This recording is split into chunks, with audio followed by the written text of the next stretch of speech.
ఓం శ్రీ సాయినాథాయ నమః. శ్రీ సాయి సచ్చరిత్ర పారాయణం 27వ అధ్యాయం. ప్రస్తావన. బాబా మత గ్రంథములను తమ స్వహస్తములతో సృష్టించి పవిత్రము చేసి వానిని తమ భక్తులకు పారాయణము కొరకు ప్రసాదించుట మొదలుగునవి ఈ అధ్యాయంలో చెప్పుకొందాము. మానవుడు సముద్రంలో మునగగానే అన్ని తీర్థములలోనూ పుణ్య నదులలోనూ స్నానము చేసిన పుణ్యము లభించును. అటులనే మానవుడు సద్గురుని పాదారవిందములను ఆశ్రయింపగానే త్రిమూర్తులకు అంటే బ్రహ్మ విష్ణు మహేశ్వరులకు నమస్కరించిన ఫలముతో పాటు పరబ్రహ్మమునకు నమస్కరించిన ఫలితము కూడా లభించును. కోరికలను నెరవేర్చు కల్పతరువు, జ్ఞానమునకు సముద్రమును, మనకు ఆత్మ సాక్షాత్కారమును కలుగుజేయనట్టి శ్రీ సాయి మహారాజునకు జయమగుగాక. ఓ సాయి, నీ కథలందు శ్రద్ధను కలుగజేయము. చేతక పక్షి మేఘజలము తాగి ఎట్లు సంతసించునో అటులనే నీ కథలను చదువువారును వినువారును మిక్కిలి ప్రీతితో వానిని గ్రహింతురుగాక. నీ కథలు వినినప్పుడు వారికి వారి కుటుంబములకు సాత్విక భావములు కలుగునుగాక. వారి శరీరములు చెమరించుగాక. వారి నేత్రములు కన్నీటిచే నిండుగాక. వారి ప్రాణములు స్థిరపడుగాక. వారి మనస్సులు ఏకాగ్రమగుగాక. వారికి గగుర్పాటు కలుగుగాక. వారు వెక్కుచూ ఏడ్చి వణికెదరగాక. వారిలో గల వైషమ్యములు తరతమ భేదములు నిష్క్రమించుగాక. ఇట్లు జరిగినచో గురువుగారి కటాక్షము వారిపైన ప్రసరించినదని అనుకొనవలెను. ఈ భావములు నీలో కలిగినప్పుడు గురువు మిక్కిలి సంతసించి ఆత్మసాక్షాత్కారమునకు దారి చూపును. మాయాబంధనముల నుండి స్వేచ్ఛ పొందుటకు బాబాను హృదయపూర్వకముగా శరణాగతి వేడవలెను. వేదములు నిన్ను మాయ అనే మహాసముద్రమును దాటించలేవు. సద్గురవే ఆ పని చేయగలరు. సర్వ జీవకోటి యందును భగవంతుని చూచున్నట్టు చేయగలరు. గ్రంథములను పవిత్రము చేసి కానుకగా ఇచ్చుట. ముందటి అధ్యాయములో బాబా బోధలనర్చు తీరులను చూసితిమి. అందులో ఇంకొక దానిని ఈ అధ్యాయంలో సూచితము. కొందరు భక్తులు మత గ్రంథములను పారాయణ చేయుటకు బాబా చేతికిచ్చి బాబా పవిత్రము చేసిన పిమ్మట వానిని పుచ్చుకునేవారు. అట్టి గ్రంథములు పారాయణ చేయునప్పుడు బాబా తమతో ఉన్నట్లు భావించేవారు. ఒకనాడు కాకా మహాజని ఏకనాథ భాగవతమును తీసుకుని షిరిడీకి వచ్చెను. శ్యామ ఆ పుస్తకమును చదువుటకై తీసుకుని మసీదుకు పోయెను. అచ్చట బాబా దానిని తీసుకుని చేతితో తాకి కొన్ని పుటలను తిప్పి శ్యామకిచ్చి దానిని తన వద్ద ఉంచుకొమ్మనెను. అది కాక పుస్తకమనియు అందుచే దానిని అతనికిచ్చి వేయవలెనని శ్యామ చెప్పెను. కానీ బాబా, దానిని నేను నీకు ఇచ్చి తిని దానిని జాగ్రత్తగా నీ వద్ద ఉంచుము, అది నీకు పనికి వచ్చును అనిరి. ఈ ప్రకారముగా బాబా అనేక పుస్తకములు శ్యామ వద్ద ఉంచెను. కొన్ని దినముల పిమ్మట కాకా మహాజని తిరిగి భాగవతమును తెచ్చి బాబాకిచ్చెను. బాబా దానిని తాకి ప్రసాదముగా మహాజనికే ఇచ్చి దానిని భద్రపరచమనెను. అది అతనికి మేలు చేయుననిది. కాకా సాష్టాంగ నమస్కారంతో స్వీకరించెను. శ్యామ విష్ణు సహస్రనామ పుస్తకం. శ్యామ బాబాకు మిక్కిలి ప్రియభక్తుడు. బాబా అతనికి మేలు చేయ నిశ్చయించి విష్ణు సహస్రనామమును ప్రసాదముగా నిచ్చెను. దానిని ఈ కింది విధముగా జరిపెను. ఒకప్పుడు ఒక రామదాసి అంటే సమర్థ రామదాసు భక్తుడు షిరిడీకి వచ్చాను. కొన్నాళ్లు అక్కడ ఉండెను. ప్రతిరోజు ఉదయమే లేచి ముఖము కడుగుకొని స్నానము చేసి పట్టుబట్టలు ధరించి విభూతి పూసుకొని విష్ణు సహస్రనామమును ఆధ్యాత్మ రామాయణమును శ్రద్ధతో పారాయణ చేయుచుండెను. అతడి గ్రంథములను అనేకసార్లు పారాయణ చేసెను. కొన్ని దినముల పిమ్మట బాబా శ్యామకు మేలు చేయ నిశ్చయించి విష్ణు సహస్రనామ పారాయణము చేయింపదలచెను. కావున రామదాసిని పిలిచి తనకు కడుపు నొప్పిగా ఉన్నదనియు సోనాముఖి తీసుకోననిదే నొప్పి తగ్గదనియు కనుక బజారుకు పోయి ఆ మందును తీసుకుని రమ్మని కోరెను. పారాయణము ఆపి రామదాసి బజారుకు పోయెను. బాబా తమ గద్దె దిగి రామదాసి పారాయణ చేయు స్థలమునకు వచ్చి విష్ణు సహస్రనామ పుస్తకమును తీసుకొని తమ స్థలమునకు తిరిగి వచ్చి ఇట్లనెను. ఓ శ్యామ, ఈ గ్రంథము మిగులు విలువైనది, ఫలప్రదమైనది కనుక నీకిది బహుకరించుచున్నాను. నీవు దీనిని చదువుము. ఒకప్పుడు నేను మిగుల బాధపడి తిని నా హృదయం కొట్టుకొనెను. నా జీవితం అపాయంలో ఉండెను. అట్టి సందిగ్ధ స్థితి యందు నేను ఈ పుస్తకమును నా హృదయమునకు హత్తుకొంటిని. శ్యామ, ఇది నాకు గొప్ప మేలు చేసెను. అల్లా స్వయముగా వచ్చి బాగు చేసినని అనుకొంటిని. అందుచే దీనిని నీకిచ్చుచున్నాను. దీనిని కొంచెం ఓపికగా చదువుము.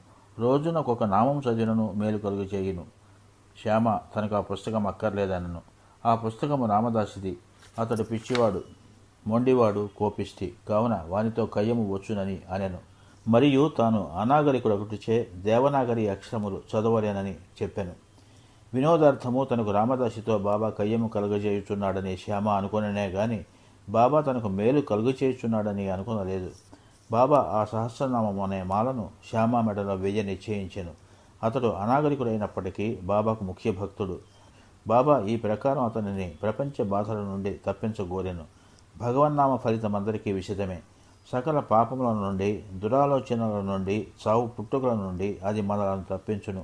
దీనికంటే సులభమైన సాధనం ఇంకొకటి లేదు. అది మనస్సును పవనము చేయటంలో మిక్కిలి సమర్థమైనది. దానికి ఎట్టి తంతు కూడా అవసరం లేదు. దానికి నియమములేమియూ లేవు.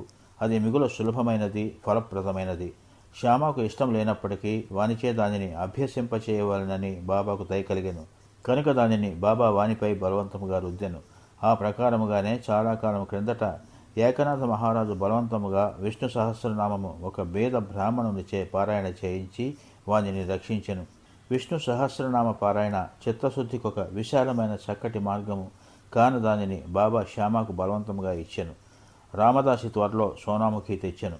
అన్నా చించనీకర్ అక్కడనే ఉండెను. నారదుని వలె నటించి జరిగినదంతయు వానికి చెప్పెను. రామదాసి వెంటనే కోపంతో మండిపడెను.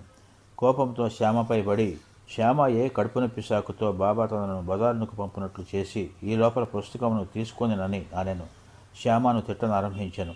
పుస్తకము ఈయనిచో తల పగలగొట్టుకుందనెనను. శ్యామ నెమ్మదిగా జవాబిచ్చెను. కానీ ప్రయోజనం లేకుండెను. అప్పుడు దయతో బాబా రామదాసితో ఇట్లు పలికెను. ఓ రామదాసి, ఏమి సమాచారము? ఎందులకు చికాకు పడుచున్నావు? శ్యామ మనవాడు కాదా? అనవసరముగా వాని నేల తిట్టెదవు. ఎందుకు జగడ మాడుచున్నావు? నెమ్మదిగా ప్రేమతో మాట్లాడలేవా? ఈ పవిత్రమైన గ్రంథములను నిత్యము పారాయణ చేయుచుంటివి గాని ఇంకనూ నీ మనసు అపవిత్రముగాను అస్వాధీనముగాను ఉన్నట్లున్నది. నీవెట్టి రామదాసివయ్యా? సమస్త విషయమునందు నీవు నిర్మలుడిగా ఉండవలెను. నీవు ఆ పుస్తకమును అంతగా అభిలషించుట వింతగా ఉన్నది. నిజమైన రామదాసికి మమత కాక సమత ఉండవలను. ఒక పుస్తకము కొరకు శ్యామతో పోరాడుచున్నావా? వెళ్ళు, నీ స్థలములో కూర్చునుము. ధనమిచ్చిన పుస్తకములు అనేకములు వచ్చును, కానీ మనుషులు రారు. బాగా ఆలోచించుము, తెలివిగా ప్రవర్తింపుము. నీ పుస్తకం విలువ ఎంత? శ్యామకు దానితో ఎట్టి సంబంధము లేదు. నేనే దానిని తీసుకుని వానికి ఇచ్చి తిని. నీకది కంఠపాఠముగా వచ్చును కదా. కావున శ్యామ దానిని చదివి మేలు పొందుననుకుంటేని, అందుచే దానిని అతనికి ఇచ్చి తిని. బాబా పలుకులెంత మధురముగా, మెత్తగా, కోమలముగా, అమృత తుల్యముగా ఉన్నవి. వాని ప్రభావం విచిత్రమైనది. రామదాసి శాంతించెను. దానికి బదులు పంచరత్న గీత అను గ్రంథాన్ని శ్యామ వద్ద తీసుకుంటానని చెప్పెను. శ్యామ మిక్కిలి సంతసించి, ఒక్కటేలా 10 పుస్తకములు ఇచ్చేదా అనెను. బాబా ఈ విధముగా వారి తగవను తీర్చెను. ఇందు ఆలోచించవలసిన విషయమేమన్నా, రామదాసి పంచరత్న గీత ఏల కోరెను. అతడు లోనున్న భగవంతుని తెలుసుకున్నట్టుకు ఎన్నడూ ప్రయత్నించి ఉండలేదు. ప్రతి నిత్యము మత గ్రంథములను మసీదులో బాబా ముందర పారాయణ చేయువాడు. శ్యామతో బాబా ఎదుట ఏల జగడమాడెను. మనము ఎవరిని నిందించవలనో, ఎవరిని తప్పు పట్టవలనో పోల్చుకొనలేము. ఈ కథ ఈ విధముగా నడిపించకపోయినచో ఈ విషయం యొక్క ప్రాముఖ్యము, భగవన్నామ స్మరణ ఫలితము, విష్ణు సహస్రనామ పారాయణ మొదలగునవి శ్యామకు తెలిసి ఉండవు. బాబా బోధించు మార్గము, ప్రాముఖ్యము కలుగుజేయి విషయములు సాటి లేనివి. ఈ గ్రంథమును క్రమముగా శ్యామ చదివి దానిలో గొప్ప ప్రావీణ్యము సంపాదించెను. శ్రీమాన్ బూటి అల్లుడగు జీజీ నార్కేకు బోధించగలిగెను. ఈ నార్కే పూనా ఇంజనీరింగ్ కాలేజీ ప్రిన్సిపాల్గా ఉండెను. గీతా రహస్యము. బ్రహ్మ విద్య అధ్యయనము చేయవారిని బాబా ఎల్లప్పుడూ ప్రేమించువారు, ప్రోత్సహించువారు. ఇచ్చట దానికి ఒక ఉదాహరణ ఇచ్చేదము. ఒకనాడు బాపు సాహెబ్ జోగుకు ఒక పార్సెల్ వచ్చెను. అందులో తిలక్కు రాసిన గీతారహస్యం ఉండెను. అతడు ఆ పార్సెల్ను తన సంఖలో పెట్టుకుని మసీదుకు వచ్చాను. బాబాకు సాష్టాంగ నమస్కారం చేయనప్పుడు అది క్రింద పడెను. అదేమని బాబా అడిగాను. అక్కడనే దానిని విప్పి బాబా చేతిలో ఆ పుస్తకం నుంచెను. బాబా కొన్ని నిమిషములు పుస్తకంలోని పేజీలను తిప్పి తన జేబులో నుండి ₹1 తీసి పుస్తకముపై పెట్టి దక్షిణతో కూడా పుస్తకమును జోగునికి అందించెను. దీనిని పూర్తిగా చదువుము, నీకు మేలు కలుగును అనిరి. కాపర్దే దంపతులు. కాపర్దేల వృత్తాంతంతో ఈ అధ్యాయమును ముగించెదము. ఒకప్పుడు కాపర్దే తన భార్యతో షిరిడీకి వచ్చి కొన్ని నెలలు ఉండెను. దాదాసాహెబ్ కాపర్దే సామాన్యుడు కాడు. అమరావతిలో మిక్కిలి ప్రసిద్ధికెక్కిన ప్లీడర్, మిక్కిలి ధనవంతుడు, ఢిల్లీ కౌన్సిల్లో సభ్యుడు, మిక్కిలి తెలివైనవాడు, గొప్ప వక్త. కానీ బాబా మందులు ఎప్పుడూ నోరు తెరవలేదు. అనేక మంది భక్తులు పలుమార్లు బాబాతో మాట్లాడిరి, వాదించిరి. కానీ 3 మాత్రము, కాపర్దే, నోల్కర్, బోటి, నిశ్శబ్దంగా కూర్చుండేవారు. వారు వినయ విధేయత, నమ్రతలో ఉన్న ప్రముఖులు. పంచదశిని ఇతరులకు బోధించగలిగిన కాపర్దే బాబా మందర మసీదులో కూర్చున్నప్పుడు నోరెత్తి మాట్లాడేవాడు కాదు. నిజముగా మానవుడు ఎంత చదివినవాడైనను, వేద పారాయణ చేసినవాడైనను బ్రహ్మజ్ఞాని ముందర వెలవెలబోవును. పుస్తక జ్ఞానము బ్రహ్మజ్ఞానము ముందు రాణించదు. దాదాసాహెబ్ కాపర్దే 4 మాసములుండెను, కానీ అతని భార్య 7 మాసములుండెను. ఇద్దరును షిర్డీలో ఉండుటచే సంతసించిరి. కాపర్దే గారి భార్య బాబాయందు భక్తి శ్రద్ధలు కలిగి ఉండేది. ఆమె బాబాను మిగుల ప్రేమించుచుండెను. ప్రతిరోజు 12 గంటలకు బాబా కొరకు నైవేద్యం స్వయంగా తెచ్చుచుండెను. బాబా దానిని ఆమోదించిన తర్వాత తాను భోజనము చేయుచుండెను. ఆమె యొక్క నిలకడను, నిశ్చల భక్తిని బాబా ఇతరులకు బోధించనించెను. ఆమె ఒకనాడు మధ్యాహ్న భోజన సమయమందు ఒక పళ్ళెములో సాంజ, పూరి, అన్నము, పులుసు, పరమాన్నము మొదలగునవి మసీదుకు తెచ్చెను. గంటల కొలది ఊరకనే ఉండు బాబా ఆనాడు వెంటనే లేచి భోజన స్థలంలో కూర్చుండి ఆమె తెచ్చిన పళ్ళెముపై ఆకు తీసి త్వరగా తిననారంభించెను. శ్యామ ఇట్లడిగెను, ఎందుకు ఈ పక్షపాతము? ఇతరుల పళ్ళెములు నెట్టి వైచెదవు, వాని వైపు చూడనైనా చూడవు గాని దీనిని నీ దగ్గర కీడ్చుకుని తినుచున్నావు. ఈమె తెచ్చిన భోజనం ఎందుకంత రుచికరము? ఇది మాకు సమస్యగా ఉన్నది. బాబా ఇట్లు బోధించెను. ఈ భోజనం యథార్థముగా మిక్కిలి అమూల్యమైనది. గత జన్మలో ఈమె ఒక వర్తకుని ఆవు. అది బాగా పాలిచ్చుచుండెను. అచ్చటి నుండి నిష్క్రమించి ఒక తోటమాలి ఇంట్లో జన్మించెను. తదుపరి ఒక క్షత్రుని ఇంట్లో జన్మించి ఒక వర్తకుని వివాహమాడెను. తర్వాత ఒక బ్రాహ్మణుని కుటుంబంలో జన్మించెను. చాలా కాలం పిమ్మట ఆమెను నేను చూసి తిని, కావున ఆమె పళ్ళము నుండి ఇంకనూ కొన్ని ప్రేమయుతమగు ముద్దలను తీసుకొన నిండు. ఇటనుచూ బాబా ఆమె పళ్ళము ఖాళీ చేసెను. నోరు చేతులు కడుగుకొని తేన్పులు తీయుచూ తిరిగి తన గద్దెపై కూర్చుండెను. అప్పుడు ఆమె బాబాకు నమస్కరించెను. బాబా కాళ్లను పిసుకుచుండెను. బాబా ఆమెతో మాట్లాడదొడంగెను. బాబా కాళ్లను తోముచున్న ఆమె చేతులను బాబా తోముటకు ప్రారంభించెను. గురు శిష్యులు వండర్లు సేవ చేసుకున్నట్టు చూసి శ్యామ ఇట్లనెను, చాలా బాగా జరుగుతున్నది. భగవంతుడును భక్తురాలను ఒకరికొకరు సేవ చేసుకున్నట్టు మిగల వింతగా ఉన్నది. ఆమె యథార్థమైన ప్రేమకు సంతసించి బాబా మెల్లగా మృదువైన ఆకర్షించు కంఠముతో రాజారాం అను మంత్రమును ఎల్లప్పుడూ జపించుమనుచు ఇట్టనియను, నీవిట్లు చేసినచో నీ జీవితాశయమును పొందెదవు. నీ మనసు శాంతించును, నీకు మేలగును. ఆధ్యాత్మికము తెలియని వారికి ఇది సామాన్య విషయం వలె కనిపించును, కానీ అది అట్లు కాదు. అది శక్తిపాతము, అనగా గురువు శిష్యునకు శక్తి ప్రసాదించుట. బాబా యొక్క మాటలు ఎంత బలమైనవి, ఎంత ఫలవంతమైనవి! ఒక్క క్షణంలో అవి ఆమె హృదయంలో ప్రవేశించి స్థిరపడెను. ఈ విషయము గురువునకు శిష్యునకు గల సంబంధమును బోధించుచున్నది. ఇద్దరూ పరస్పరము ప్రేమించి సేవ చేసుకునవలెను. వారిద్దరికీ మధ్య భేదము లేదు. ఇద్దరూ ఒకటే. ఒకరు లేనిదే మరి ఒకరు లేరు. శిష్యుడు తన శిరస్సును గురువు పాదముల మీద పెట్టుట బాహ్య దృశ్యమే గాని యథార్థముగా వారిరువురు లోపల ఒక్కటే. వారి మధ్య భేదము పాటించువారు పక్వమునకు రానివారు, సంపూర్ణ జ్ఞానము లేనివారును.